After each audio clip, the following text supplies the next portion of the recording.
What is up, fellow nerds, and welcome to Not Your Status Quo. Tonight, we're talking the boys. We might be talking House of the Dragon. We even might be talking The Acolyte. But we're going to start with the boys. But before we get into all of that, Doug, how's it going, sir? Keith! Keith! It's been so long, Keith! I must talk nerdy shows with you, Keith. But I saved you. I pulled you out of that bunker fight. No. Keith, let me tell you, I am outstanding. It has been a while, right? Man, we haven't had a chance to stream. A lot of stuff's been going on, with traveling and holidays and bunker fights and all sorts of things going on that just drew our attention away. But yeah, glad to be here. Glad to talk. I mean, talk about a show that it keeps getting better, man. So Keith, sir, how are you? Douglas, I am tremendous. Had the whole week off work. I do have to go back tomorrow. I had to set my alarm today to go off in the morning. But I had the week off. We went up to a splash park for my daughter's birthday. Went to a baseball game down in Cleveland with my wife's friend that was in town. So a lot of good stuff going on. It's good to be talking. Good to be back at it.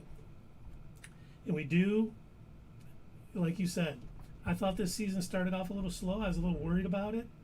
Thought it was falling into some familiar ground, a little too familiar ground. But that ain't the case now. It's definitely, they took a couple episodes to set themselves, and now they're rolling. And I am all here for it. So let's just. I'm telling you, Keith. Oh, go ahead. I'm just gonna say, I'm just gonna change the picture. Let's move the boys right in there, because I think that's where we should start. Keith, I'm telling you, the idea that you had of a Tech Night Tech Cave playset, I swear, if Amazon does not capitalize on it, because they make all these like different little goofy ads to fill in and build out the world of the boys. I love it, I love all the fake advertisements and everything that they do. And if they don't capitalize on that to build For those of you wondering, for a little cave. context, Doug had watched this week's episode first, and he said, definitely for the kids and all that. And then after I watched it, he said, how did your son enjoy it? And I said, he loved it. He wants to order his Tech Night action figure and his Tech Night, cave playset. And the funniest thing was, I was watching this week's episode, and my wife was doing some stuff. She came down right in the scene in the tech cave. And she's like, oh no, what are you watching? And I'm like, it's the boys, don't worry about it. It's not always like this. And she's just like, looked disgusted and walked away. But before we get to 50 Shades of Huey there, we got to talk about some zombie chickens, huh? Beware the Jabberwocky, or the Jabberwock, my son. Man. I love when the show kind of tricks me a little bit. I thought for sure they were going to show up there, get the virus, and do some things. I did not expect just insane cattle and sheep. And, right? The fact that they had to inject that dead body with the virus and throw it out there for the sheep to eat to kill it. I was like, okay, these guys are really doing a great job. But Stan Edgar getting out of prison, I mean, they do so much in this little, short period of time. And seeing in the latest episode, when Homelander's talking to Victoria Newman, is like, so Stan Edgar got out. I wonder what that's all about. She's like, well, you know him. He's always doing something or elusive. He's coming. He'll be back again. They set these little things up. It seems like it's just part of this one little thread, and it just adds on to another one down the line. And that's why the thing was, you and Dave called it. You said that like a couple of episodes ago. You said, there's no way that's the end of the Stan Edgar character, because Giancarlo Esposito is such a great actor that it would be a waste to, not bring him back. And I was I was in denial. I'm like, nah, there's no way. I'm pretty sure his story is done. But no, you guys were spot on, 100% correct. So hey, good. Yeah, there's some things you kind of can guess occasionally, but they do a really good job of keeping things fresh and changing and Oh yeah. keeping you on your toes. Because when they first said, "Oh, I need a presidential pardon," I was like, "Oh God, what are they going to do that they need a pardon?" No idea it was to get Stan Edgar, out of jail. I was like, "Okay, that's really, really nice." Pretty Then good. we got the Huey little plot. We found out his mom did give the dad the Compound V, and oh my Yep. God, that was just tough to watch when he's like not sure what's going on, kind of losing his memory, and he's just like, So he had speedster powers, right? yeah, I think so. It seemed like he was going so fast that he was phasing in and out of stuff, Mhm. and then would solidify right in the middle of that dude lane. And, oh my God, Yeah. they definitely don't mind the gore. They are outvoicing themselves. And it's not like the oh my God, what was the multiple man's guy, Splinter? Yeah, Oh Splinter. yeah. Where he was, they do really gross stuff like that, but then they just do stuff that's you know just gory, and Yeah. they're willing to show. It's such an entertaining show.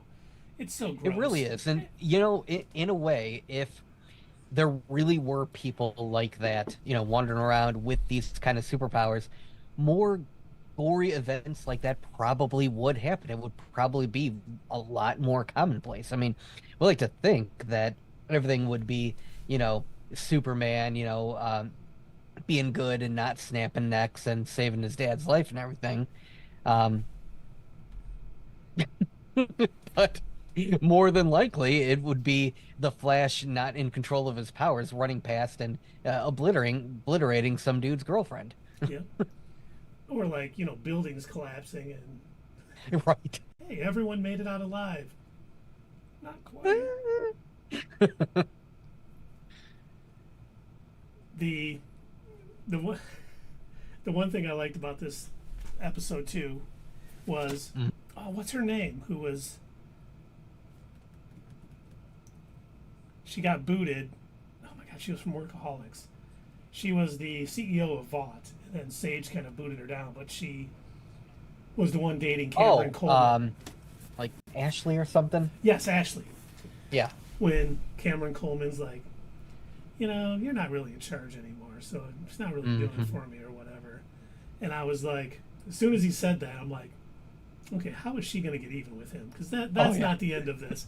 And her helping A-Train out, because he's like, we're in this together. We were both in Homelander's house or whatever. So, yeah, let's... Mm-hmm. And she pinned it on him. I was like... And, of course, the Deep, who is just the ultimate sycophant for Homelander. Right. Let's dance. He's like... he's like going after him. And I was like, okay, this bought A-Train a little bit of time. Now, do you think Homelander actually believed that? I think Homelander did. I don't think Sage did. Oh, I know Sage didn't. There's no way that she... I'm sure she had it, I'm sure she had A-Train pegged, like, immediately. Yeah, she knows it's him and just kind of... She's waiting for the right opportunity to take advantage of that information. Mm-hmm. But I definitely think Homelander does, because we see, they do such a good job with making Homelander charismatic enough, but not the brightest. Like, in the second episode... when he was trying to, fire up the billionaires at Tech Knight's house. And he's just giving all the little talking points. And she's like, save that gibberish for, like, the unwashed masses. Mm-hmm. What are you going to do about this? And you can see him like, oh, God, that doesn't work on you? oh, I just thought I'd say some talking points and you guys would be fired up. Right. And then, of course, he can't go to Sage because, MM. It's almost like he's become so entwined with all of that nonsense that he literally believes that's what the corporate donors and the billionaires that are funding all of this actually want, that they actually care about. When it's not, they don't give a shit. Yeah, they want whatever controls the masses. Yeah, You can say exactly. whatever you want. The immigrant transsexuals stealing all the jobs. They're like, we're not dumb. We know that's not true. That just fires up the idiots, and we're definitely not the idiots. But little did we know that we were going to see our friend Ashley once again in this episode. Right. Man, Oh my gosh. So she really she is deep into this stuff. And it seems like she's messed around with Tech Knight before, because he kind of implied, he goes, "Oh, you still got it." well, remember too, because when she walked in, Sage was like, "Hey, what are you doing here? You're not in charge anymore." She goes, "I'm a friend of Tech Knight's. He invited me personally." And then I was like, "Oh God, she's going to the dungeon. She's going to the Tech Knight cave." I did not expect them to show as much of that. Poor Huey. Every season he just right? gets bodily fluids that he does not want Why all can't- over him. Why can't anyone just cut him a break? I mean, my God.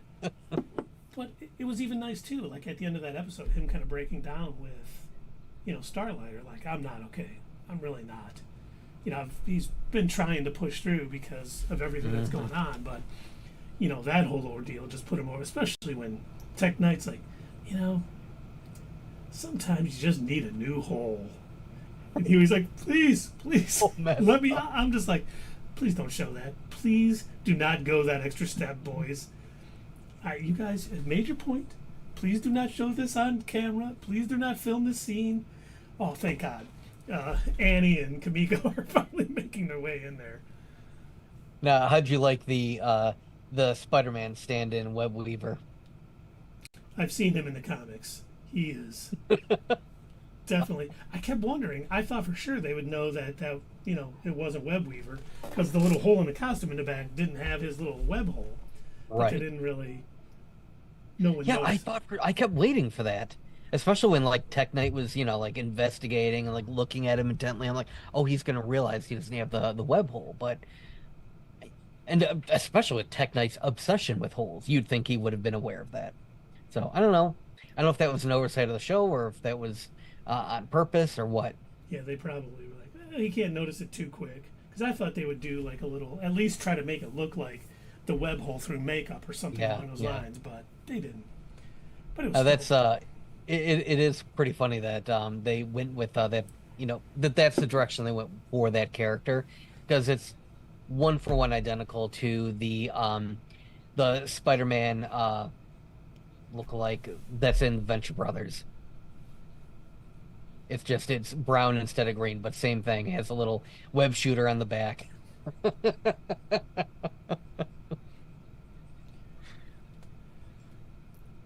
And, I think one of the big things was in the second episode too, is finding out that the reason they're using Tech Knight is for his private prisons to basically make internment camps.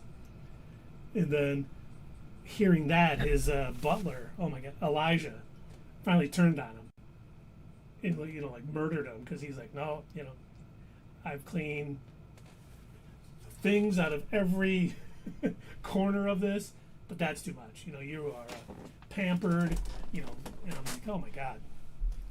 And, that's not going to be the end of anything, with the murder, because we did see when Firecracker, came up to Homelander to. I almost felt bad for him when he's like, Oh, I'm not sexually attracted to you. She's like, oh, it's not about that. And I'm like, oh, what is she doing? And then the milk squirts out, and I'm like, oh, she knows him. but how did she find out? I'm sure it's like any of those things that enough people at Vought had seen it when Oh, okay. what's her name was there, that it was just whispered in corners. So she just was like, yeah, it's probably true. So I'm going to do this to try to, reel him in, because she does not like, you see that sort of infighting almost between her and Sage. Like Sage is like, yeah, the adults are talking. We got this plan. We don't need you or whatever. But she does not want to be on the outside. She wants to be playing with the big boys. So she's going to take whatever means necessary to do that, and she's obviously done her research. Now, I wonder if Sage's accident is going to hurt her standing with Homelander. Because to me, it felt a little out of character that she wouldn't have planned more for that, that she wouldn't have seen something like that coming. Like, she was aware of the members of the boys, and she should, I feel like, knowing her, the way that she plots everything out, that she would have at least had, a thought in the back of her head, they could infiltrate this. See, I don't think, the only thing I can think of why she wouldn't do, why would they even attempt to with Sage, Homelander, Firecracker and all of them, they're like, they wouldn't have the audacity to do such a thing, or why would they? Like, how would they know about it? The only reason they knew about it is because Webweaver was actually an informant, for the boys. So they knew it that way. I just looked at it like she didn't think in her wildest dreams that they would come here and attempt something like that, because that certainly caught her off guard. But you're right, she did know. Oh, but what about your daughter? She has the same anger issues that you have, and she knew everything about him. Like, she's not going to let anyone who's a potential adversary, she knows everything about him. Like, I'm sure she knows everything about Butcher. She knows everything about Huey. We know she knows everything about Starlighter. Wait, is that her name? Annie. Is it Starlighter? Starlight, yeah. Lamplighter was, okay. Because I'm like, I know there's a lighter. But she definitely does her backgrounds on anyone she can see. Kind of like in Captain America the Winter Soldier, how, their AI that was built knew who could be a potential, enemy down the line. She probably does the same thing. I just think she's like, we're at Tech Knight's house. It's some invite-only thing. There's no way they're going to know about this. I like how his Alfred Tech Knight finally, like, at the end, I have cleaned up so much things out of so many holes. Oh boy! But this is what's too much. Right, but the prison, the internment camps. Now that's drawing a line. Okay, who was the guy in the red bodysuit? I have no idea. I don't either. It was so random. I was like, he's going to either escape and come back later. I did not expect him to help them. Like, when he escaped, I was like, he's going to try to get back in good with Tech Knight because, that's just my former sidekick or whatever. I'm like, Huey, get out of there. This is not going that well for you. But it was well, it didn't seem like he was in a hurry to leave either. No, he definitely was not. So maybe he'll show back up trying to help the Seven later. Or... He's too into it. Oh, he definitely likes that. He's buying the Tech Knight cave play school play set. Yeah.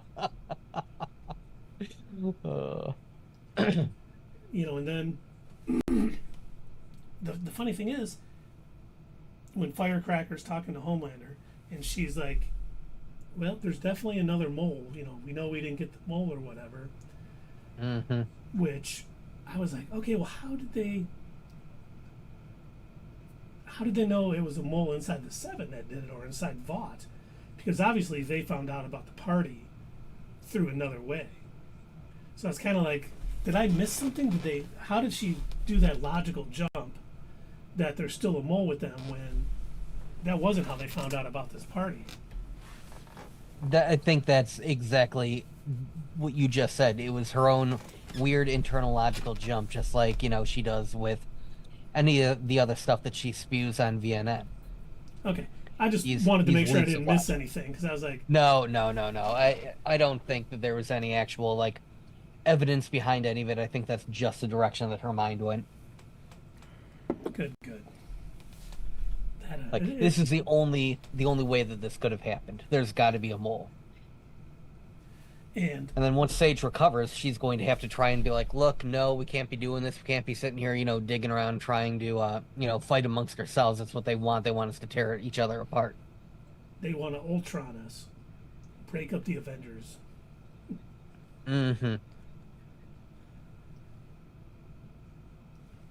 Now, what did you think of that twist at the end? What the heck, Keith? When he spoke to Becca, you know what my first thought was? He was creating her. Like he had a superpower to create like illusions like that, and he was doing that to Butcher. And I'm like, wait, she's always trying to get him to do right. He's always, and I'm like, oh my god, oh, so well played. You know what? Yeah. That's a hard one to pull off. And doing the you know Fight what? Club, showing all the times they interacted, and like Yep. he's pouring stuff just on the table. That was great. I love that they did that. Yeah, pouring it on the table, not even into a cup. That was great. But no, I didn't see that one coming. It turns out I was way off. I thought for sure that Huey's mom was an illusion. Turns out that was, I wasn't right about that. I did not guess that, not Negan was also a hallucination. Yeah, and the one thing too, in Beware the Jabberwock, my son, when Butcher cut off that dude's leg, so they would think he was dead, so he could bring him back to build that thing. And Joe, not Negan, was like, the old Butcher's back. And I was like, oh my god, he is. And, rewatching those scenes, even where other people are there, it's always just Butcher, him talking to Butcher, and never the other guy. And, it's a tough thing to pull off. But man, I don't know anyone who saw that coming. I didn't see anyone on the interwebs talking about him being a figment of, his brain tumor that's working his way through his brain. So well done. Man, I hope... And I do like how he also mentioned, who do you think saved you when Ezekiel was strangling you to death? And it's like, oh, well, okay, yeah, so it's like a manifestation of the brain tumor, I guess. But I guess I didn't realize that it could give him explodey powers. Well, yeah, I think there's something else, because we know it looks like worms or something is in him. This could be Butcher's, because we know he took Compound V.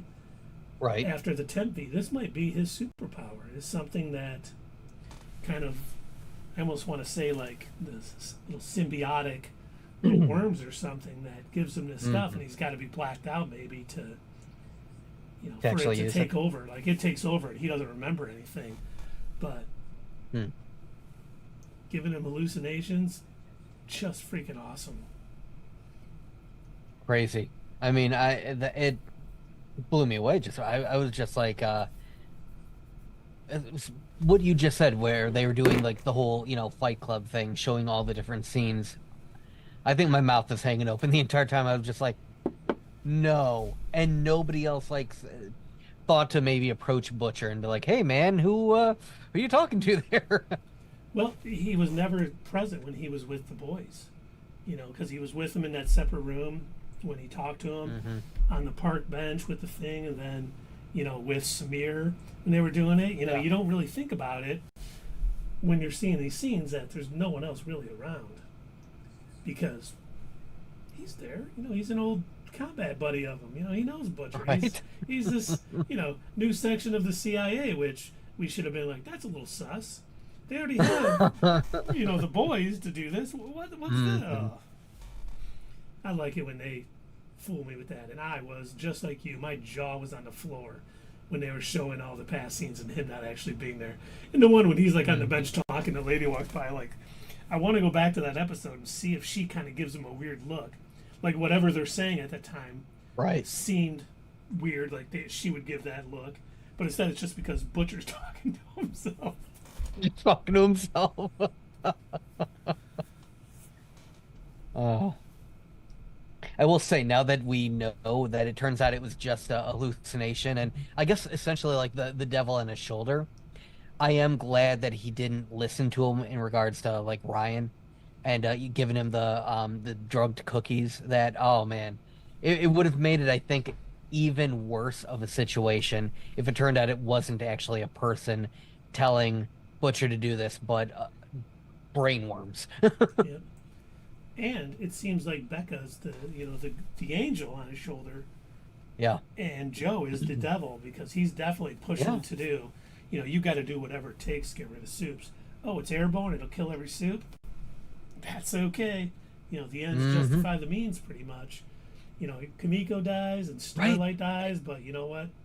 You'd still take care of Homelander. But I loved when Becca said to him, you're going to take out one Homelander just it would to kill create Ryan another. Too.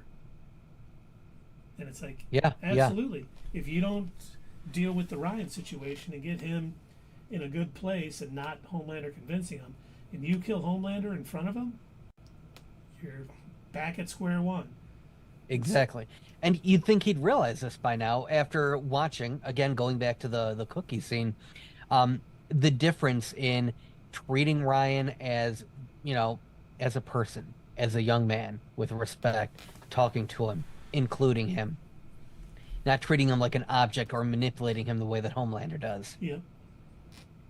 And that's what's going to be the key to Butcher, bringing him over to the right side and making him understand, listen, with great power comes great responsibility. Or I'm sorry, when you have great power, there's also a responsibility. When responsibility comes to you, it includes power. Did you see what Emma Roberts said about the Madam Web stuff? Oh, yeah. Oh, my gosh. She was like, it's ridiculous. Internet culture. At this point, come on. No. I can understand if you were, whining about that maybe during the initial release, but the fact that it's long out of theaters, it's been released on a very beautiful, immaculate, special 10 edition Blu-ray. Come on. People have watched it, rewatched it time and time again. They've listened to the terrible ADR. They've seen the bad editing. No. It was just a bad movie. I'm sorry. Yeah. Hilarious, but bad. Yes. Like you said, nobody who watched that movie was like, this is really well done. It's not the internet. It's not her fault either. Once again, they probably, the script they read was a lot different than what finally hit theaters. Yeah, no, that's the thing. I don't blame the actors and actresses in that film because I think they did the best they could do with what they were given. Was there a little bit of scenery chewing? Sure, but I mean, come on. Look at what script they had, or scripts, multiple scripts. Should have just went the Dakota Johnson. Yeah, Dakota Johnson route and just just join the ride. Yeah. Tear it apart. Same with Sidney. I know none of you saw Sweeney. Madam Web. You know me from Euphoria and probably nothing else. Right.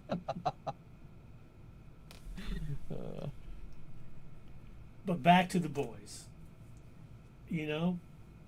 Mother's Milk having that total panic, anxiety attack.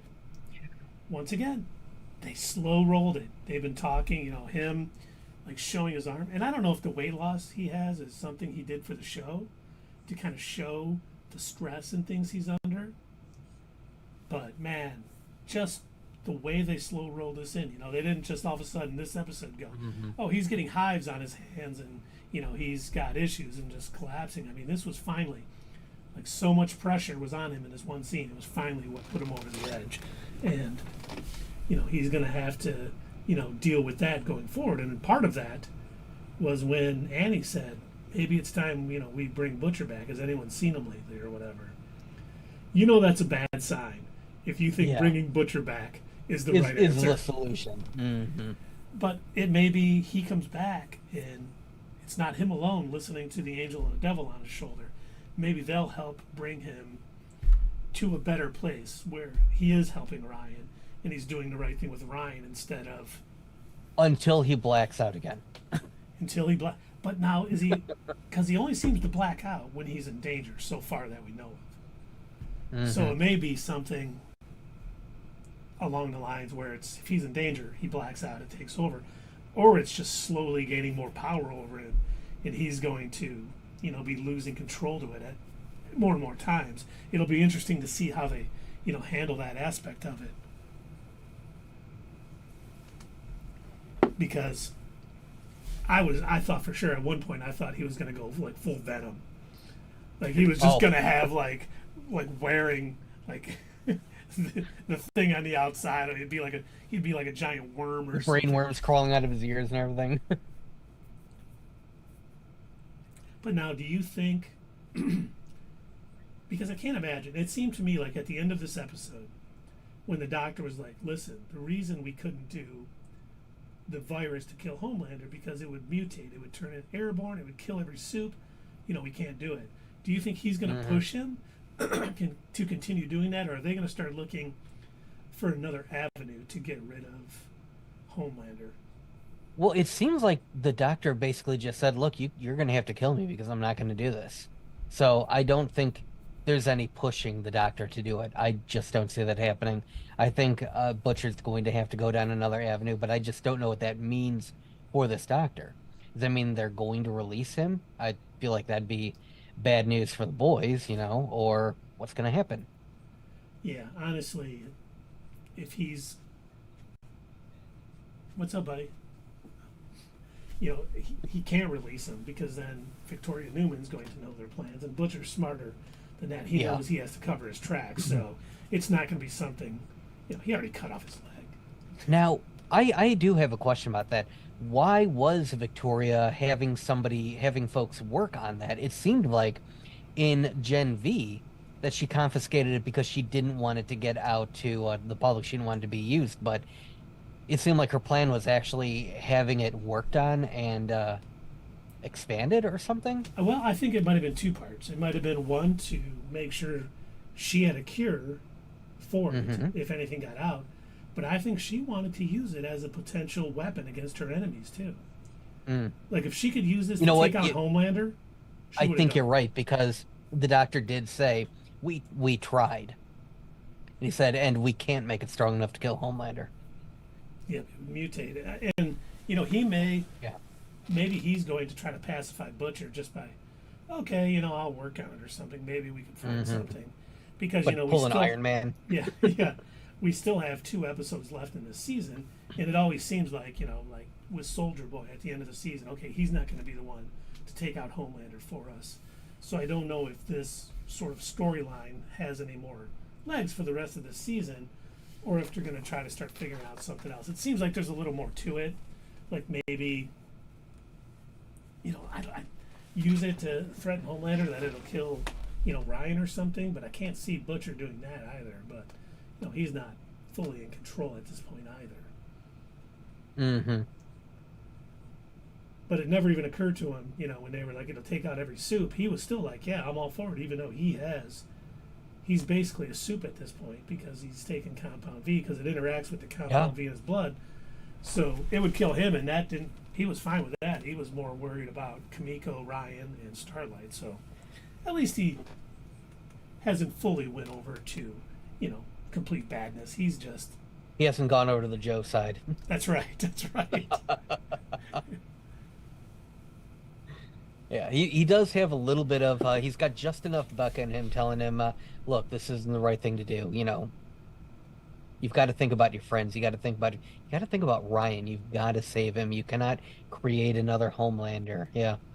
So he's got just enough of a good voice speaking in one of his ears to let him know, don't be stupid. Don't, in your haste to try and do away with Homelander because you've got this vendetta that you've had for years, don't think this is the only way to deal with it and end up endangering people that you care about. She knows. I know it's personal between you and Homelander because of what happened between me and him also. Don't let that affect your judgment. You gotta do the right thing. You're probably not going to go down in history as any savior of any type, but you also don't want to go down as like, this is the guy the monster, yeah. Because he even said at the one point, we never talked about this being a genocide. And obviously Joe, the devil on his shoulder, was like, I gotta do it. Yeah, genocide's all right. We should totally do that. Just a little. It's little genocide. It's not genocide, they're soups. Right, yeah. And that's really how season 1 Butcher thought. That's exactly the mindset that he was in, and that's very much the mindset of comic book Butcher. Yes. Oh yeah. They've TV Butcher is a lot different than comic book. Oh, and you know what I like too? Oh, I almost forgot about this. I forgot to write my little note to myself. But when I was watching the one when Huey's dad said, "Oh, my wee Huey," the little nod to the comic book name, I was like, you know what? Thank you. They didn't was nice overdo to do it. that. You know, they squeaked it in there. I was like, thank you for doing that. That was nice. And they've done a good job with not overdoing the side sort of plots, with Huey and stuff. And it worked out. I mean, I really thought him breaking down after that whole thing was great. It showed how human Huey really is. And all this stuff he's going through, it almost would be like, if this didn't affect him in that way, what's wrong with Huey? How is he able to, compartmentalize all this stuff? He's not Butcher. So I thought this went a long way to show he's still that same guy from season 1 who was so distraught. He's been trying to deal with it, but with everything going on, it was just too much. All of these humanizing moments that we've been seeing throughout, and the things that they're not just like wiping away and being like, okay, that's done and over with. Like you pointed out with Mother's Milk, how he's you see it compounding episode after episode. He's got the hives. He's clenching his fist. He's hearing issues and everything. Like things are going on with him as he's dealing with more and more stress and everything. And this isn't something that he gets over with in an episode or two. It's been throughout the whole season. The thing with Huey, him to deal with his father and this loss and everything. I think it's these human moments that really add to the show and really make it and really expand on these characters. And if you remember, it's one of the things that we were praising about the last season of The Bad Batch, what they were doing so well. It wasn't something they were just brushing under the rug. It's like, no, we're going to explore this. We're going to see how this affects this character long term. This isn't going to be a one episode and done thing. And that's the thing too. Yeah, they don't just say, "Oh, we need something. Let's just have them have a panic attack." You're right. Yeah. They start formulating that seed They build well in advance, and that's what good shows do. It's excellent character development, and in the same vein, I love what they're doing with A-Train too. Just, I mean, it is a small moment, but the moment where he, took MM to the hospital. And then he saw the look on the kid's face, like, oh, that's a hero. And like you could kind of see it for just a minute. And he's like, it feels good to be a hero again. Like he had been missing that for so long. Like he's so in. And remember when MM had called him and he wanted him, and he goes, "Listen, think of what your family will think of you as a hero." And he's like, "I don't care what my family thinks of me at all." But that little moment with the kid reinforced that with him, like, oh yeah, I do want that. I really do want them to see me as a hero. And I think that could very well be the real turning point for A-Train, because I haven't bought that he's going to go completely good at any point. And this may be where he decides that, you know what, I'm going to do what's right no matter the cost to me, because I am a hero, darn it. And because there's no way that Annie was the only one who had it in their head that, oh yeah, I'm gonna grow up. I'm gonna be a superhero. I'm gonna save people.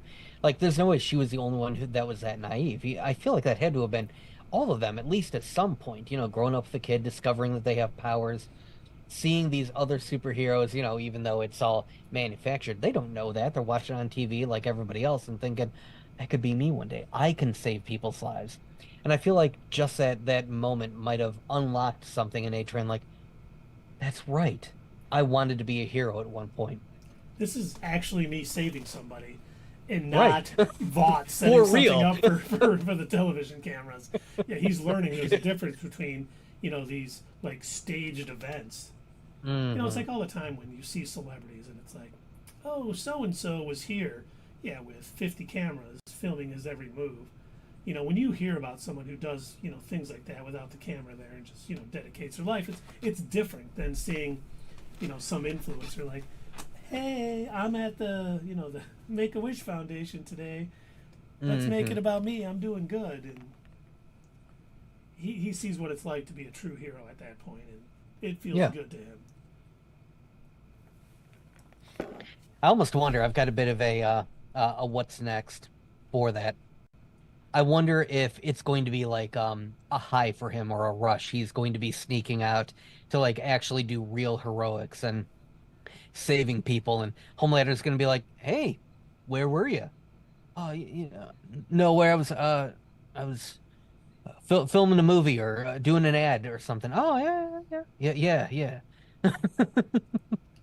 They'll be like, there'll be a story on like VNN or something like A Hmm. Train was, saved 3 kids or something from this, and Homelander's like, I didn't see that script. This Hey, wasn't planned. Yeah, what happened? I just saved some kids. What the hell's wrong with you? we don't do that.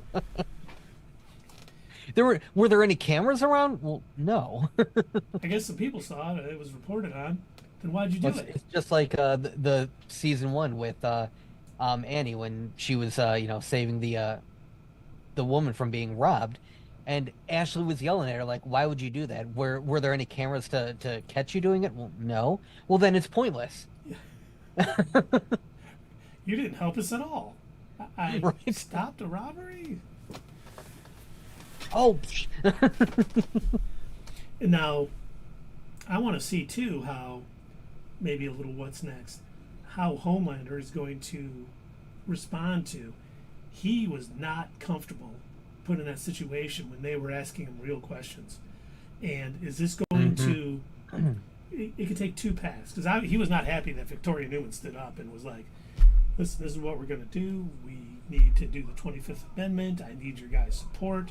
I am going to." And this sounded like a total, like Stan Edgar prepped her for this when she Yeah. said, "I know corporations are what really run the show, and I am going to give you free reign to do what you want because I know that's in all of our best interests." I was like, okay, that is total Stan Edgar. But getting back to the Homelander point, he's not happy that he wasn't able. He looked stupid in front of those people. Yeah. He did not like that. And then his main accomplice or his partner, Sage, was, Whoops. acting like a 10-year-old, eating the chocolates and doing I all those want a things. Crunchwrap Supreme. Yeah. I was like, I like Taco Bell. I think you're saying bad thing. I don't have Dane Bramage. What's wrong with you? Brain damage. But so between him feeling stupid, not knowing how to answer those questions, which is exactly what Stan Edgar told him when he left Vought, like, you're not going to Hmm. like where you are going to be. You are going to be put in situations that you don't know how to handle. And so his partner wasn't helping, and Victoria Newman, who he thought he had control over, like, you're going to tell everyone you're a soup here. You're going to do this. And she saved the day. He's either going to be like, okay, what do I got to do to better myself, which is a complete long shot because we know it's Homelander, or he's Right. going to get pushed a little more towards that edge. And he's about to have a very Homelander moment in the next 2 episodes of this season because he is keeps thinking he is in control, and it keeps getting pointed out that he is not.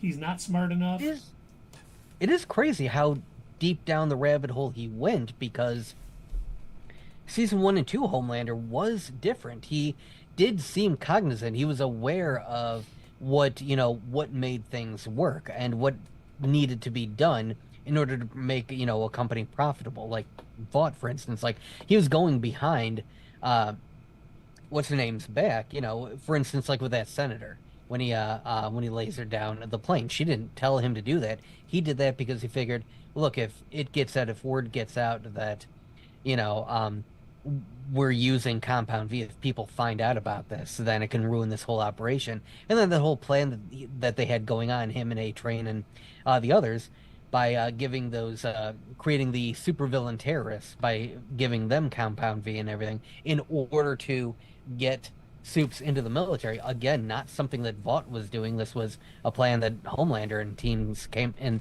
the team came up with. So at one point, it seemed like he knew what he was doing, and he had an understanding of, the what it would take to make a company like this work. But now it's almost like he was listening to Stormfront talk too much, and now it's like he's spewing all of these you know, Well, and I think the talking plans points. that he had in the first couple seasons were like just little pinpoints of a bigger plan by Stan Edgar and stuff.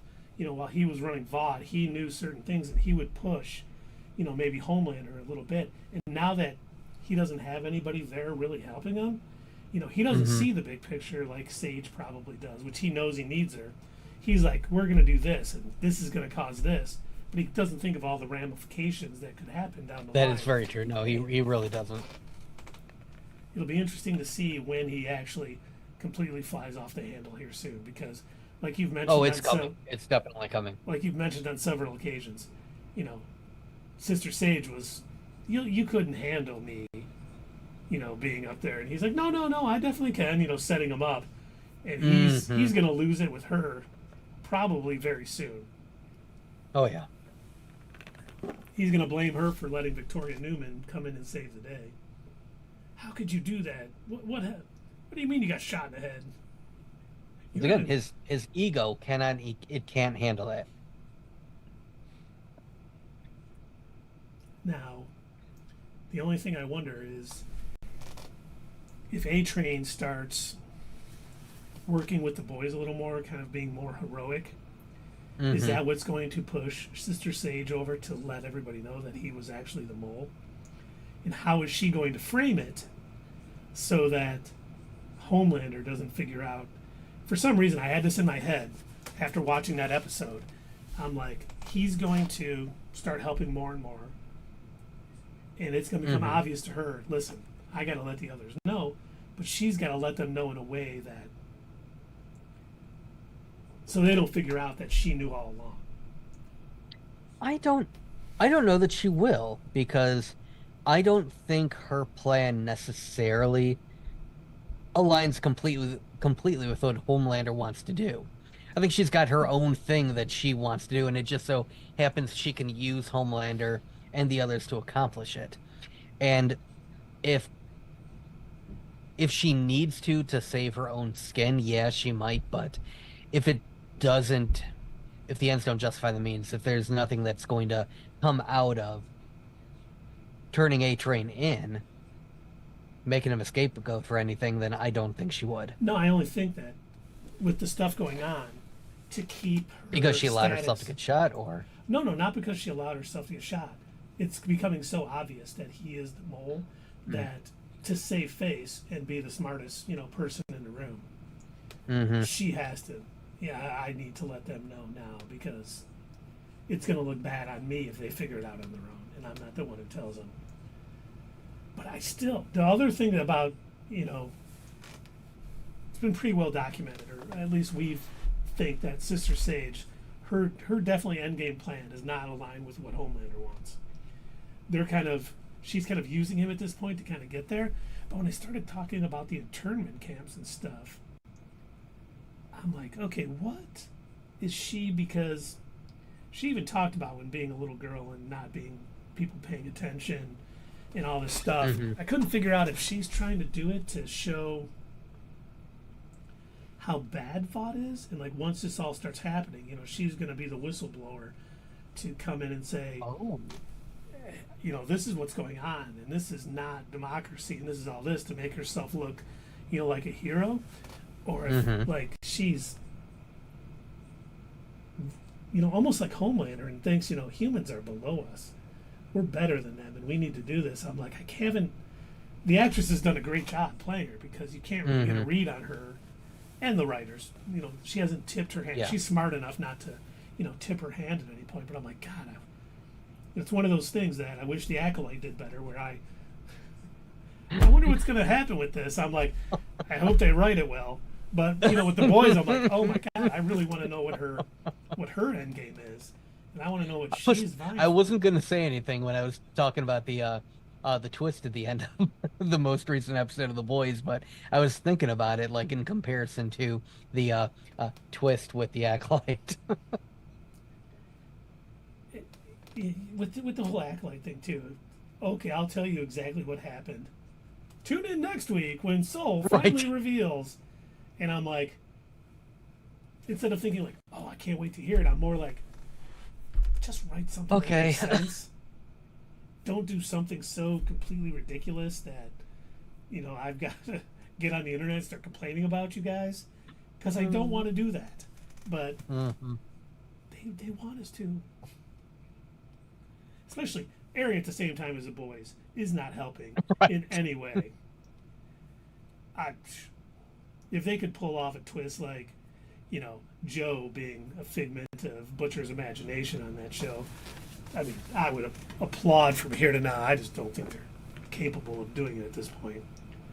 No. No, and I will say that we were attempting to come up with all of these like grand ideas that, oh, well, maybe the Acolyte's doing this, or maybe secretly this is what's happening, and it's like, no, it's been pretty color by numbers. Yeah, my theory that Osha is going to be the one that becomes the Acolyte, with her putting on the helmet at the end of the episode. I'm like, okay, is she good? What? No, stop.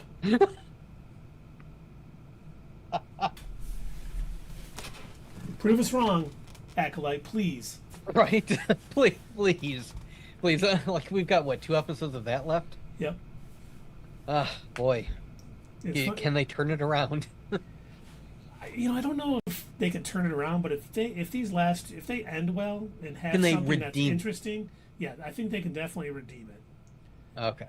But and then how many episodes of The Boys do we have left? 2.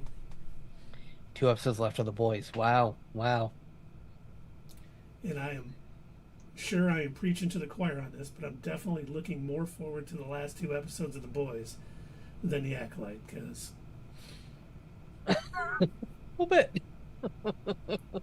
Which is very sad, because we should love all Star Wars. We should normally. We get so pumped for pretty much all Star Wars projects, because even the worst of the Star Wars shows that we watch have something fun at least about them, or something interesting going on. Like, even some of the goofiness that was in Obi-Wan, I can still go back and be like, oh, that was a really cool scene. Well, that was a really cool scene. And like the fight between Obi-Wan and Vader and the mask breaking, really awesome scene, cool effect. I love the way they did it. Some of the designs of the city, well done. So far, a lot of what we're seeing in the Acolyte it's fine. It's not anything all that interesting. Every now and again, some of the shots, when they use actual locations and they're wide shots, they're nice. I like it, but it hasn't been enough. Like, I don't know. They haven't hit that right combination. The one thing they are doing right, they are not afraid to kill people off. Like, think about it. Carrie-Anne Moss being in it, she was killed in the first 3 minutes. They killed Dafne Keen's character. They killed Yord. Mm-hmm. They're not afraid to do that. I didn't see that coming. I will give them that. And that's definitely that was a twist I didn't expect. Yeah. But it still needs to be more than that. This is... Yeah. They've got... Man. We've had so many... It's like you were saying, Ahsoka. We were loving it. The finale of the season finale of season 1 was kind of ho-hum, didn't really knock it out of the park, but it was still an enjoyable show. The Mandalorian, first 2 seasons were incredible. Season 3 had some hits and misses. It ended well, but it's like this has just been ho-hum almost throughout. And yeah, and it's a shame. I feel very similar, not as much so, but I feel very similar watching The Acolyte as I did with Secret Invasion. It's just sometimes I'll catch myself, on my phone and looking up like, oh wait, what's happening? Yes, I think I did it a lot more with Special Investigation, because that show just went off the rails and was not going to save itself. Like, some of this, they can still redeem themselves a little bit, but there has been times like where, all of a sudden I'm like, oh, when was that notification? Oh, did they say something important? I better rewind it. They didn't say anything important. I could have not. Right, yeah. I'm wasting time. Oh, here. This is the 4th screen wipe in 2 minutes. Okay. God, they do. Oh my God, rely way Why too do they heavily overuse them I don't so know. much? And it was funny because in an interview with Leslye Headland, she said she already has plans for seasons 2, 3, and 4 Oh, of the Acolyte. of The Acolyte. Huh. And I'm like, maybe you could have sprinkled some of that stuff into season 1, but So, like that article I sent, for those, okay, good, we're in tangent time. I sent you that article that, based on viewership and engagement, yeah. this is like the second biggest Star Wars show on Disney Plus. Mm-hmm. And I saw that, I'm like, it's almost guaranteed to get a second season. And I was laughing because after I read that, when we were traveling in Cleveland, we got back from the baseball game, and I was just laying in bed kind of scrolling, and on Twitter, not X, don't even call it X, and someone was like, one of these people was like, listen, we have got to stop hate watching The Acolyte. We're going to get it renewed for season 2. And I was like, yeah, you know what? All of the... yeah. Because think about it. It trends every week. Mainly because one side of it is telling everybody it's the greatest Star Wars show ever. And then there's the other side who's claiming it is, the worst thing that has ever been produced. So it's getting tons of social media engagement. Yes. And for all the people that are claiming, I'm canceling Disney Plus, I'm not going to watch it, it's funny how many of them you see are posting up-to-date screenshots and captions and everything about the most recent episode, yet they said they were not going to be watching it going forward, that it was a waste of the time, but they're engaging with it. Yeah. And honestly, that's all it takes. I would not be surprised one bit if they renew it for season 2, especially after reading that article. They didn't say what the ratings were, but to be the second that's what happened with Velma. Yeah. The same thing. Nobody liked it, and they still made a season 2 because it had so many people hate watching it. The only thing that's different about Velma, the critics and audience hated it. I'm still very surprised that, it got like an 83% on Rotten Tomatoes. Now, most of those positive reviews were, it's good, it's fine. It's not terrible in a sense, and it isn't. We all agree it's not a terrible show. Oh yeah, no. It's just, I've seen much worse. Yes, for building itself up as some big mystery, there hasn't really been any huge mystery that's has everyone talking at the water cooler. So, I would love to see if it gets renewed for season 2. All these haters just losing their absolute minds. Here's what I would really like to see, though, when it comes to that. I like the idea of spending more time during this time period in the High Republic, and the fact that the director isn't afraid to kill off main characters, I think goes to show what is so phenomenal about being able to do this, not being restricted by, the Skywalker timeline. We were talking about Obi-Wan a minute ago, and how, when we're talking about that scene where Obi-Wan and Vader are fighting, obviously it would make sense during that point for Obi-Wan to just end it there, but we know that he can't because obviously the other movies, they still have to happen. So we're very much restricted with what we can do in that kind of series. But with the High Republic, it's pretty much free game. Like, there's not that much restrictions on it. So you can introduce all these new characters that don't have any, ties to anyone from the prequel era or, the sequel era or anything like that. You can introduce all these different, stories that nobody's ever heard of, and you can kill off characters, without it being a big deal. Well, yeah, especially it being at the end of the High Republic, too, because a lot of the novels and comics are all placed before this. So even the characters that are in the comics and novels, like Venestra, we don't know what happens after the series for her, so anything can happen in those next 2 episodes with her. And I just want to say, Richard Eaton, thanks for joining our stream on YouTube while you're using the restroom. We do appreciate the watch, and we do appreciate you filling us in with... Thank you. I'm glad that we make wonderful listening material to help your movement. When I was young, we read books in the bathroom. Now you guys watch streams. It's a wonderful day. I used to play my Game Boy Color.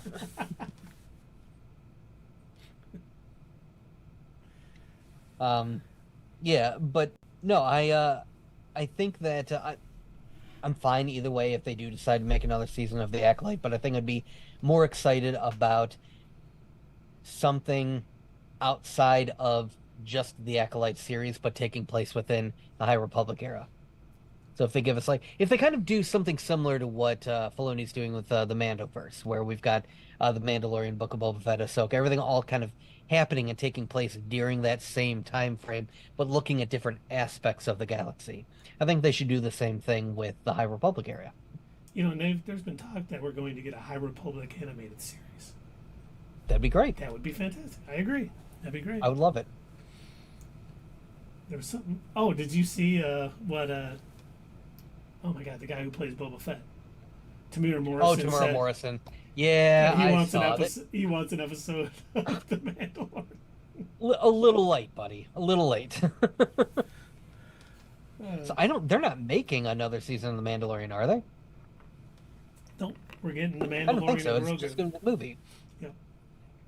Unless it's going to be something after the movie, but yeah, there's no plans for season 4 at this point. So hopefully he'll be in the movie.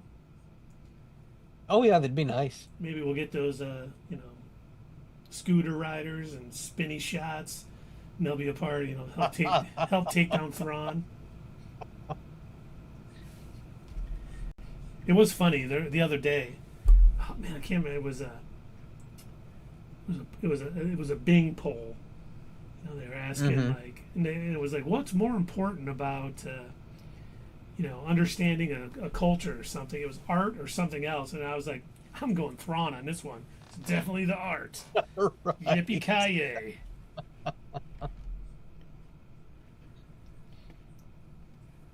So I think if season 2 does get greenlit for The Acolyte, I think we need to do something on the stream to bring all the haters on to see maybe like a therapy session.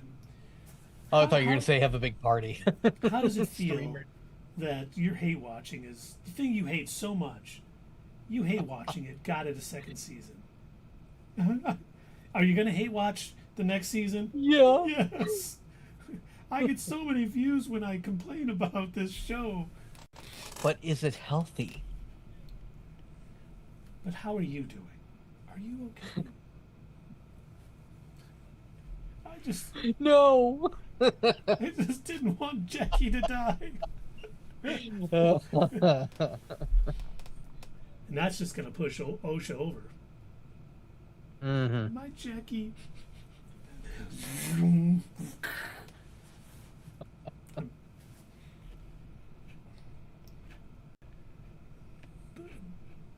Do we got any more to talk about with the boys? I think we pretty much touched on everything. Talked all about Huey dealing with having to, kill his own father. Talked about the power that he got from the V. Turns out Huey's mom was real. I was wrong. But you were right about somebody not being real. You just got the wrong person. I just got the wrong character. Yeah. But yeah, we were. We talked all about the. I did forget to say one thing. When we were talking about the zombie animals, were you getting any Doom Patrol vibes? Yes. I definitely was. I was watching. I'm like, God, this feels like a Doom Patrol episode. If we get any zombie butts, right? But that's what Yeah, we talked about the doctor and talked about. I think we mentioned how Victoria ended up coming back to explode everybody's head and save her father, for lack of a better word. Yep. Did when her head exploded, when she was talking to that one senator and he was mansplaining the thing, yeah, I was like, is someone? Oh, okay, that was her. that perk. I was like, whoa, what? Oh, haha. Okay. Yeah, they did get me too. I was just like, whoa. I expected her when they were kind of going. You gotta you got to come forward as a soup or whatever. I thought she was going to go, okay, you want me to do that? And she was going to pop that guy's head. Be like, I'm a soup. Because he was not doing a very good job of making friends that night. Right. But should we talk a little bit about, even though the next episode 4, is probably almost done. Well, before we do that, we should probably rate to the boys. Oh, that's right. Oh. Whoopsies. It was funny. I was actually, I was going back and I was watching some of our old At the Theater reviews, and I cannot tell you how often we forgot. Like, we would go in saying, yeah, we're going to rate this movie, and it's like, and then we didn't. We do sometimes forget. I blame Dave because he's not here. It's his fault. I do too. So, 2 episodes of The Boys. Do you want to rate them together as one or each individually? Yeah, let's rate them together as one. All right. You know? So, I thought both of these episodes were phenomenal. Like I said, when we first started the stream, to me, they keep building up on each other. I love what they did with, having Compound V get into these animals accidentally. I love the fact that this experimentation, we think about, like, obviously everybody knows that, drugs and makeups and everything are experimented on animals, but, like, a drug that can give superpowers, it's not, you wouldn't think that's the direction they would end up going in, and then what would happen if they escape? What's going to happen if you've got these, like, vampiric cannibal sheep, flying around, or, pigs flying. It was amazing, and I love seeing just everybody forced in a situation where they have to work together. And then if that wasn't enough, the episode after that, this past week's episode was probably one of the best I've seen so far. It was right up the alley for a boys episode. It was disgusting. It was violent. It added to the character development. So it wasn't just, gratuitous violence. The fact that we got amazing character development for Mother's Milk and for A-Train, I think was perfect. I loved seeing that. I love, being able to sit there and just, I think the smile on A-Train's face when he saw that kid, that made it. I was like, oh, that is awesome. You can really see that he's coming around. And the fact that they are essentially doing, like, what we were talking about with the Bad Batch, how, we've seen something develop episode after episode. They're not just like, this one little thing happens with Mother's Milk and then we forget about it. We see it escalate episode after episode. And I love everything that they did with this, and I cannot wait to get my hands on the new Tech Night Tech Cave playset. Action figures not included. I'm gonna give these 2 episodes together easily. I think an 8.5 out of 10. See, I definitely agree. This season is really kicking into high gear. They're doing a great job with everything that's going on, with the new characters having their own sort of plot lines. Firecracker, she has things she wants to get done. Sister Sage is doing things. All of the boys have things going on. We see A-Train kind of finally probably feeling what it's like to be a hero. He's going to probably turn against it. Homelander's big plan falling apart in his lap, having to be saved by Victoria Newman, is probably going to push him in a certain way. And I'm going to say it again. If Anthony Starr does not get nominated for an Emmy for this season as Homelander, there is no justice in the Emmys. We are going to march at dawn. We'll riot. Yes, definitely. But, Huey with his dad, and then the things that happened in the Tech Night Cave, and him breaking down at the end of that episode, just little things they add into these, episodes that just do justice for the characters. It makes you, care for them and want them to win.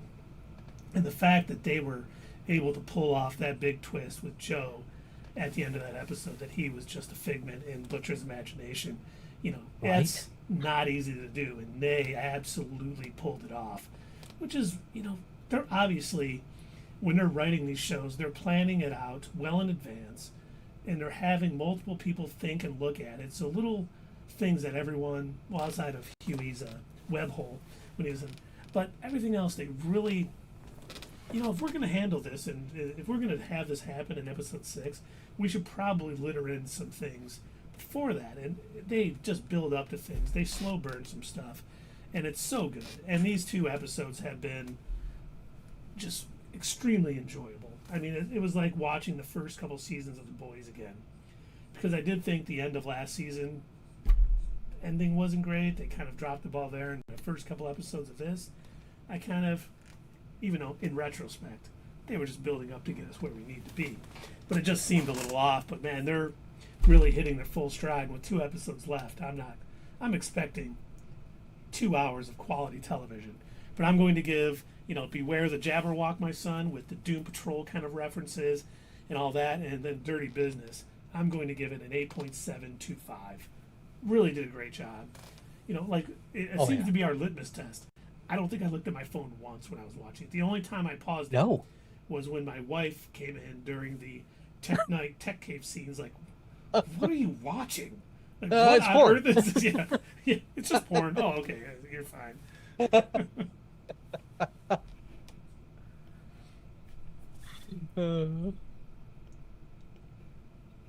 But even though episode 4 is airing right now and might be getting close to done, let's talk about The Burning Mill. Yes. Starting out with a couple, backwoods knights kind of going at it, the Brackens and the Blackwoods, which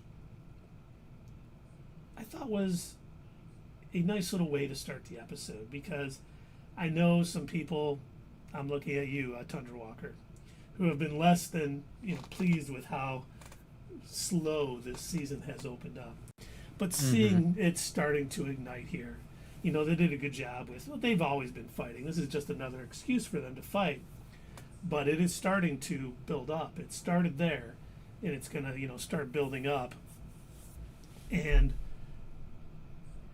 we still had one more shot to try to, for a peaceful solution, which, you can't blame her for trying one more time. But you knew it wasn't going to work. But, and God, I didn't even think about jumping right to the end again. But Rhaenyra realizing that she mistook the Song of Ice and Fire and Aegon the Conqueror being her Aegon, was it almost is like she's going to have a tough time. Probably. You start to wonder, why did this conversation never be? Why did nobody have this conversation amongst each other before? Because this was the crux of what she thought. Oh well, obviously it's my son. He's talking about my son Aegon is supposed to. He's the prince to be promised. And it's nobody questioned this. I don't know if she just didn't mention it to anybody, or if the way she phrased it was, if the king said he wants my son. I don't know if she just didn't mention the entire thing that he said, the whole story, because I feel like somebody would have been oh wait, no, that's Well, did anyone else know it besides the King and Rhaenyra? Because I think the other Targaryens and possibly the Valerians most likely knew as well. But I think when he was telling her, he said it's something that's passed down from king to heir. Oh, okay, I don't remember that. I'm trying to remember. I don't hold me to that. I think that was said. I'll have to check to make sure it was, but and maybe season 1 was so long ago, right? And that's why I assume she didn't use that phrase, the prince who was promised. And even if she did, anyone outside of Rhaenyra wouldn't have really known what she was talking about. It's just a king talking about, he's lost his mind. At this point, it was right before he died, so, Yeah. But he's mumbling incoherently. I mean, I don't... But she heard what she wanted to hear. Yes. She needed, to save her character face a little bit. The writers knew it had to be something that got her to kind of turn this way and, put her, usurp this throne, which they say that so much on the show, and I always love the usurper sits on the throne. They used to call Robert Baratheon that, the usurper. The usurper, yeah. But they did, even though it's hilarious to me that they can just sneak people in and out of these castles without really ever being caught. But I mean, there's a lot going on. But her giving that final sort of push to try to get it, and now knowing why this happened, I almost wonder, okay, is she going to hold back a little bit, kind of feeling bad because it was just a misunderstanding? She'll be like, Allison isn't, a terrible person per se. She really thought, he was talking about her son, and she did what she thought he wanted, even though it was a complete misunderstanding. Or is she going to be like, oh, this is even, worse now. I got to come after, her full on with all of my dragons and any armies I can muster up. So I'm going to see. I'm interested to see how Rhaenyra handles this news. Because we know the information gets lost. Because by the time, Game of Thrones comes about, the Song of Ice and Fire being passed down is lost. Mm-hmm.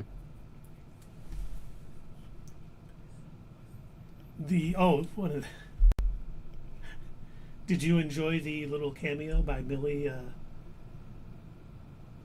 Alcock when Daemon was having his dream in Henry?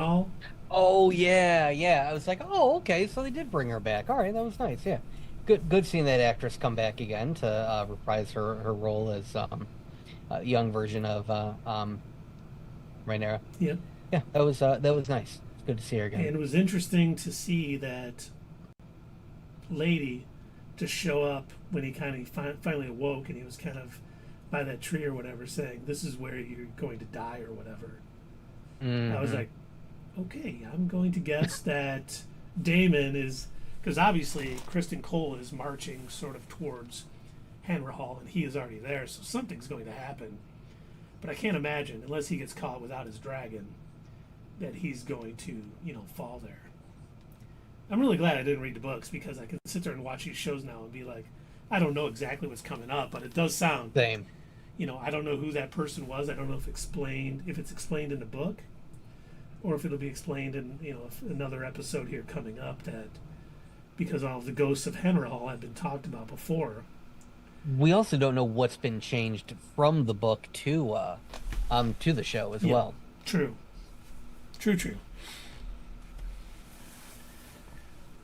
An unknown woman foretells his death. Oh, and the eggs that Rhaenyra was sending Rhaena and the young kids away with? Are those the eggs that Daenerys ends up getting? Mm-hmm. I thought so. The showrunner confirmed it. Because, you looked at it, I was like, oh, wait a minute. And then I was reading online, and he said, those are a little Easter egg for you guys. Those are definitely the egg that... little dragon egg for you. Yeah. But, I mean, overall, I thought this was another quality episode. Excellent acting. Yeah. Building things up, Aegon catching his brother with, his first whore and mocking him that he was laying there. I was like, oh my God. He's all like, I don't care. I can get any whore. It doesn't matter. You can go ahead and sit with her. I don't care. And I don't know if the guy who was claiming to be King Viserys's bastard stepbrother or whatever, anything's going to come of that, later on. I was expecting... Do you think it's true? Or do you think it's just bullshitting? I kind of thought it was true. And I don't know, nothing that I can point to, but the way he was talking about it, and just, the way he actually seemed when Aegon came in, he seemed like a little pissed at him, but, he was smart enough to be like, to the king or whatever, or thanks. Right, yeah. But he seemed to be irritated by the kid, like he felt he was a usurper. My favorite word, the word of the night. And then I thought I wanted so much for Bela in Moondancer to eat Kristen Cole or Allison's I know. brother.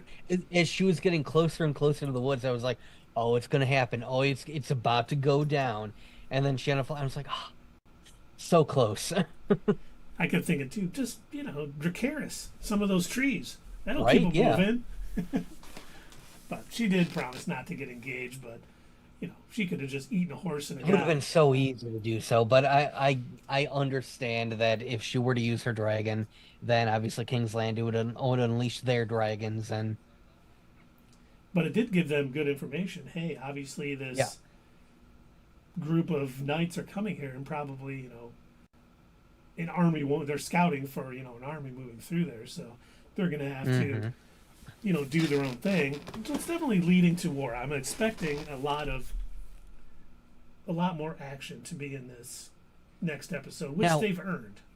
what might have been useful that she might have been able to get away with is if she would have had her dragon, breathe dragon fire on the edge of the forest to prevent them from moving further. Yeah, That could have been a tactic. it definitely could have. It would have been interesting to see. But yeah, she did the right thing, went and reported it. And, Yeah. I think Rhaenyra's small council is finally going to get what they want in her, ordering, hey, Alicent's not going to change. Obviously she's mistook the Song of Ice and Fire to be, about her son, and that's why she did what she did. But obviously, we got to go to war, so we're going to see whatever is going to be put in place to stop them, from getting to Harrenhal. I mean, can they muster an army fast enough to get there, or is that I don't even know how if they have Daemon? enough people. True, yeah. Is this how Daemon dies? Maybe he takes on an entire army with just him and his dragon, and he takes out maybe a lot of them, but they end up clipping them at the end, or Yeah, it could go in either direction. I don't know. I feel like with a big name actor like that, I don't know that they're gonna let him go that easily. But I also haven't read the book, so I'm not sure. I'm not sure. I don't know what his fate is. I don't know if he ends up outlasting, or if he makes it through this war. At what point he ends up kicking it. yeah. And honestly, with him, they did a good job of showing Harrenhal as being absolutely dilapidated, not almost worth not fighting for. What's so funny about it is the fact that it hasn't changed by the time Game of Thrones rolls around. Still nobody has bothered to repair it. It's like, come on, guys. It takes money. They don't got the money to do that sort of thing. I guess not. But it'll be interesting to see because even though his death was foretold, it didn't say necessarily this week or whatever. Just right. Because those are often often misread. So it'll be interesting to see because seeing one of the things that they always did in Game of Thrones was when you made bad decisions, it always caught up to you. Yeah. And like Kristen Cole going to Harrenhal and trying to do things to push the war further along instead of seeing what instead of being patient, because King's Landing does have the upper hand at this point with what they got. I want to see if making those mistakes is going to cost him his life, and especially Alicent's brother, who was with him, who was like, let's go stay at the inn. Cole's made his mistakes of maybe moving out too fast, but the brother has made mistakes too. Is it weird that the Hand of the King is being sent off on a mission like that, though? Yes. The Hand of the King should be with the king at the small council, and it was only Larys, the new master of whisperers, that talked, or I should say tricked the king into not going. Which as much as I am not liking that character, because of who he is, he does know how to manipulate people. He does a lot like Littlefinger does. Instead of saying, you can't, I'm hearing that a lot of the small folk think this is just, your mom getting you out of here so she can really control everything. And how dare she? But it did what it had to do, and I don't think, Aegon is really smart enough to figure out that he's being manipulated by Larys, and he'll be a trusted confidant, and probably, once again, I don't know who wins this war, and I keep going back and forth. I'm like, okay, is it going to be, Rhaenyra because she was the rightful heir and she has a claim, but it's going to weaken.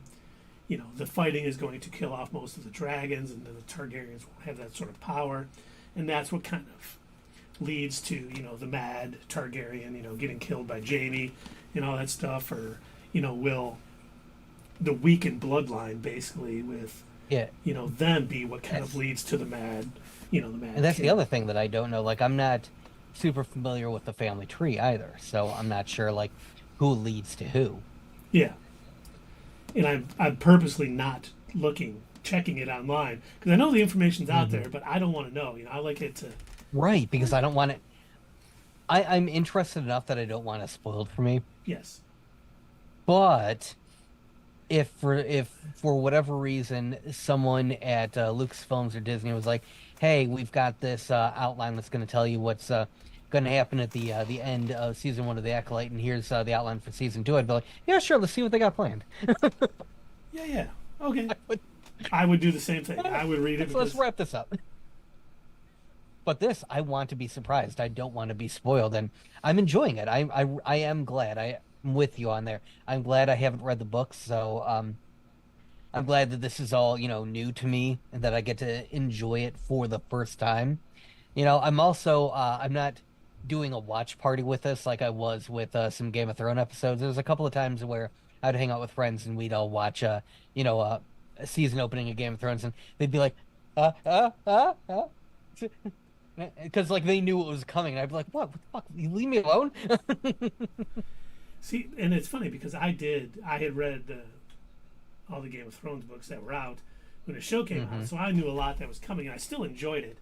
But I do, seeing people like when Ned Stark's killed, like at the 7th episode of the first season, I couldn't wait to get into work the next day, and people were like, "Oh, I can't believe they did that," and I'm like, yeah, that would be great to not know that's coming. Things like the Red Wedding coming up. And when that's about to come up, hey, I'll talk to you guys on Monday.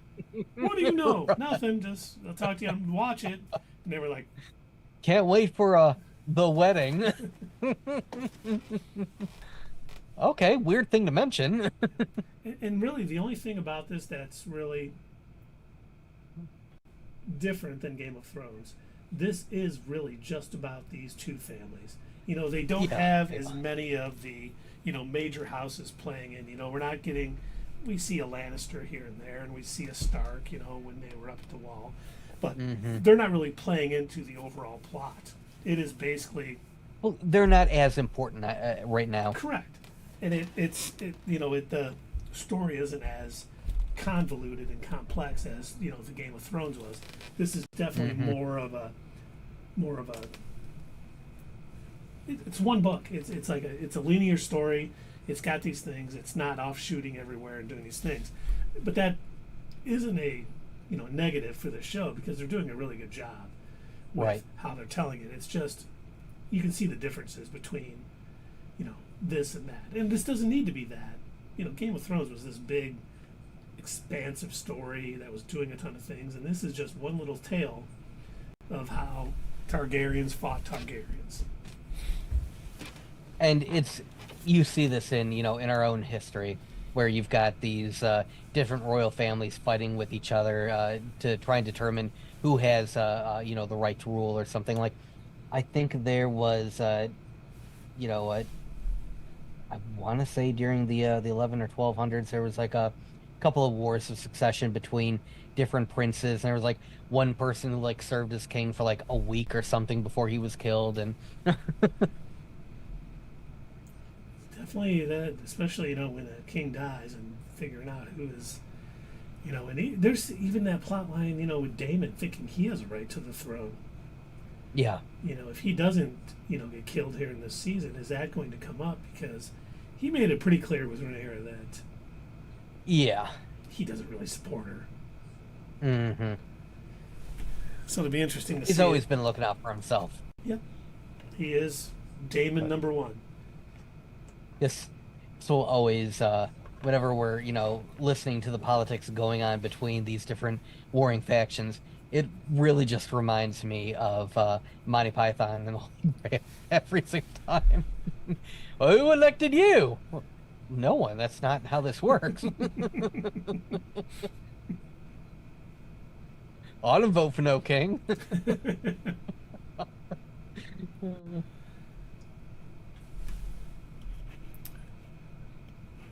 to think if there's anything else really that we talked about. The Daenerys, the half This was brother. it's a pretty, open and shut episode. I mean, I'm not saying it wasn't bad by any means. It was just, it was pretty standard, House of the Dragon episode. We've still got, warring families, still got, scheming and plotting and And that's talking and dragons. it always helps, like, Rhaenyra not listening to a lot of the people counseling her just to go to war. She's got to do it her way, and it's always And good she when really does not want to. she doesn't. And I really think that might be her downfall. I honestly think that the Greens are going to win. Unfortunately. But like, I don't know with her not wanting to go to war, I don't know what she's hoping to get out of this. Like, does she just think they're going to hand the crown to her? Or like, what sort of thing is she thinking is going to end up happening? What is she willing to accept, I guess, if Yeah. they're not going to give her the throne? Which, honestly, she's got all she wants is the throne. And I mean, she thinks that she is the rightful heir, and they're not just going to be like, okay, you're right. We're sorry. It was a misunderstanding. Come back. You're the queen. It's not going to happen, and that's why Right. I think she'll be holding back just a little bit, and that's what's going to cost the blacks the war. And it may not be Aegon that sits on the throne. He may perish during this war, but it'll be a green that sits the throne at the end of the show. I think it probably will be too. Which is sad because I'm Team Black all the way. Even though the more I see, once again, this George R. R. Martin does a good job. Like, you hate someone so much, like Jaime Lannister at the beginning of the books, and then as things go on and his character development throughout it, and he's changing and he's becoming a better person, especially with I can't think of her name. You're like, okay, I kind of like this guy, and you almost see that with Aemon. He's comes off as very confident and stuff, but then you're seeing he's laying with his first whore he ever had, and you start to, okay, he's well rounded, he's not this one thing, and you start kind of liking him. So I'm like, oh, they're getting us to kind of like him. He's gonna die soon. That's all I can think with Game of Thrones. Okay, they start to write a character. They're developing this character. They're going to die soon. Yeah.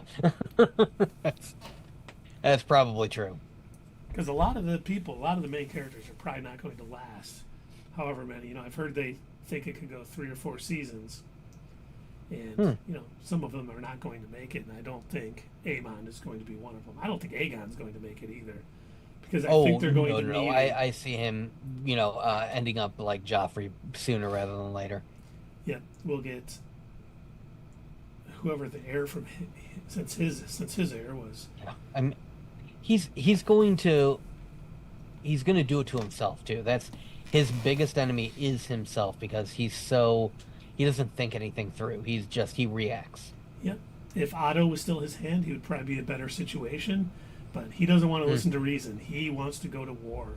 He's a sweet summer child who doesn't know the horrors of war, and he's all hell bent on doing it. He's in a hurry to want to use dragons too. Yeah. Which you should understand. Guess what? They have dragons too. This isn't He wants like, to hit that nuke. This isn't like your namesake Aegon the Conqueror, just going through Westeros, just using his dragon to push everybody into. Burn them all. You guys going to bow to me as your rightful king? No. Yes, we will. Please stop burning us to death. Can my dragon have a couple sheep? Please, yes, he can eat it whenever he wants. Just All not of them. humans. All of the sheep. And the goats too. Just not those goats over there. We gave them some compound V, and they're. They'll eat your dragon. We don't want it knocking it out of the sky. Well, cool. Should we rate this episode? Yeah, I think so. You want to go first? Yeah, absolutely.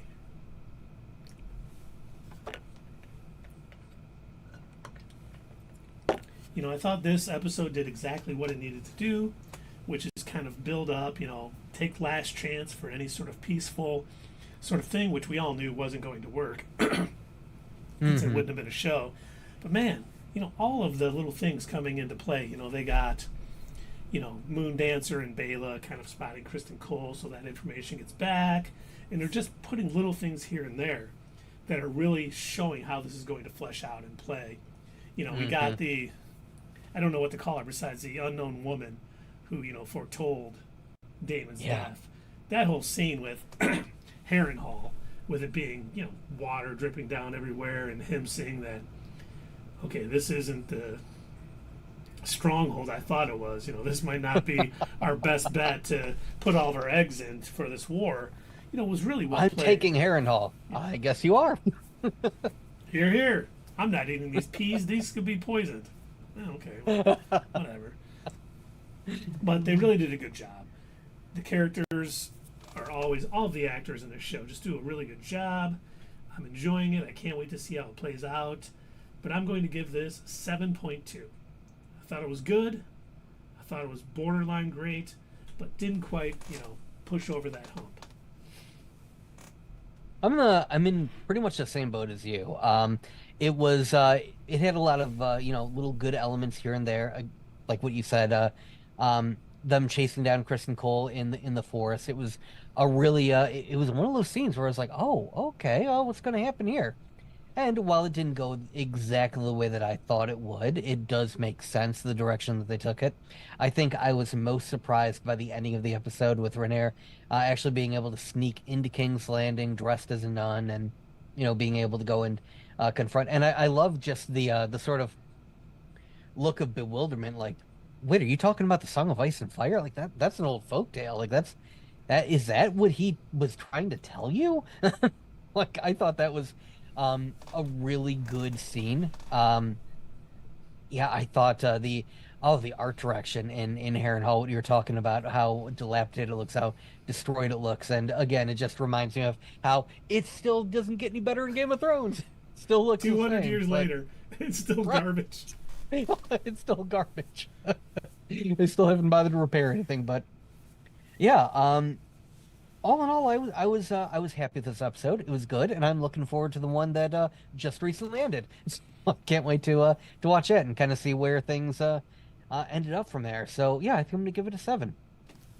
Excellent. We should probably find. Hold on a sec. Let's see if we got any comments out there from anybody. We try to keep up. No. Hello, sorry for bothering you. I want to offer promotion for your channel. Yeah, no thanks. Yeah, we're good. Thank you so much. We should find somebody to raid here. And for those of you on YouTube watching us, it's something on Twitch where everyone on your stream can go to another stream, promote other people you like, and, we like to do that. Oh, Boobell is playing Elden Ring. Yeah. Flake of Wrath. Wow, not many people tonight. Yeah, let's do let's do Bubble. Yep. Let's do it. Let's do it to it. All right, well, once again, thank you everybody for joining us. I hope you enjoy this stream, and if you want to see more of it, obviously make sure that you like, subscribe, share it with all your friends, do all of the Twitch and or YouTube stuff, comment down below, and of course, as always, we will see you next time right here on Not Your Status Quo. Hey fellow nerds, I hope you enjoyed this video, and if you want to see more of this stuff, make sure that you check out our Twitch stream. We try to do these live Sunday or Monday nights, 8 p.m. Eastern Time. Keep an eye on our social media to find out when you can join in live and chat with us during these live streams. Also, as usual, don't forget to check out our other social media. Add us at Twitter, comment down below, and we'll see you next time right here on Not Your Status Quo.